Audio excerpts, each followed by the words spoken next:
So Elliot, what is your immediate reaction to today's 0-0 draw against Southport? I didn't think it was a particularly great game. I think anybody that's here watching and ourselves, we can be really critical of the performance. But once you pick the bones out of it, I think there's some good things from it in terms of, we've got Dylan Morse back. He managed to get 30 minutes into his legs. We've got Tommy Allen getting 30 minutes, more minutes into Dan Ward, 30 minutes. I thought Ewan McGowan came on and was a bright spark. I just felt it was a bit of a flat game. I don't think it was great. Lacking a little bit of quality. I think, generally speaking, we moved the ball reasonably well around the back and the odd moment through midfield. But I just maybe struggled to create stuff and opportunities. And when we did, that shots from distance. So not a classic game. And there's various reasons for that. How they played, they slowed the game down. Which is everybody does it. Everybody does it in the division. They come here and they try to take the sting out of the game because they know that we want to play a certain way. And there was moments, but the biggest positives were those lads coming off the bench to get some minutes into their legs. Young Yui came on and was a bright spark. Made some tackles. Not a classic.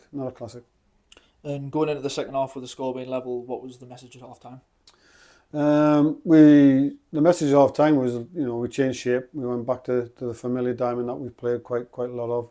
Just felt that might have helped us in the middle of the pitch to connect and to combine, which we struggled in the first half to do that. We're just off a little bit with some of our passing and communication, basic skills, basic things that we need to be really good at. I felt we weren't.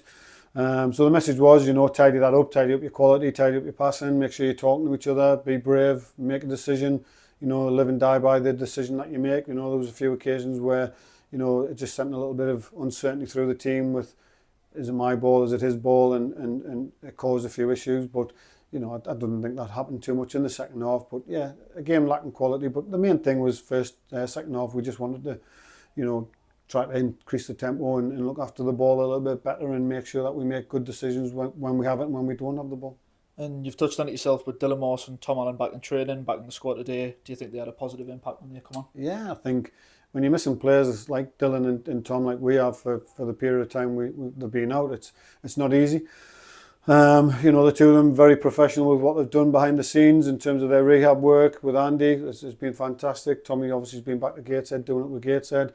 They'll be better for it. And ultimately we've got two busy games coming up. In quite quick succession. So we've got to use the players that we've got. I think this is the first time in a very, very long time where we've had to leave players out the squad. There's two players not in the squad today, and whether that was the right decision or the wrong decision, we could discuss. But by the time we play Spennymoor, we'll have everybody back, and as long as everybody's got through today's game, which they have, we'll have everybody back. So the fact that we've got going into today, we've got 4 games left, 3 now, and this is the first real opportunity where we've had a bit of a selection headache with what the squad looks like.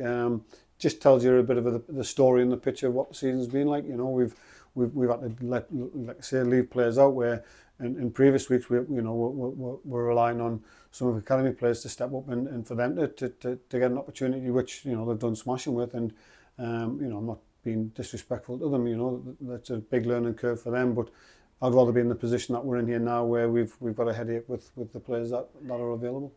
And 3 games to go with Darlington next. Is tonight's point something we can build on and finish the season on a high? I've been banging the drum for many weeks about being competitive, wanting to win games, finishing the season as high as we can, as strong as we can. I just wish it was as easy as that, because the games now are difficult games, but I think whether there's 3 games left or 33 games left, I think the division's a tough division. I think anybody can beat anybody, and we've won it for our fans who again turned out in their droves today, and we want to do for them, we want to do for ourselves.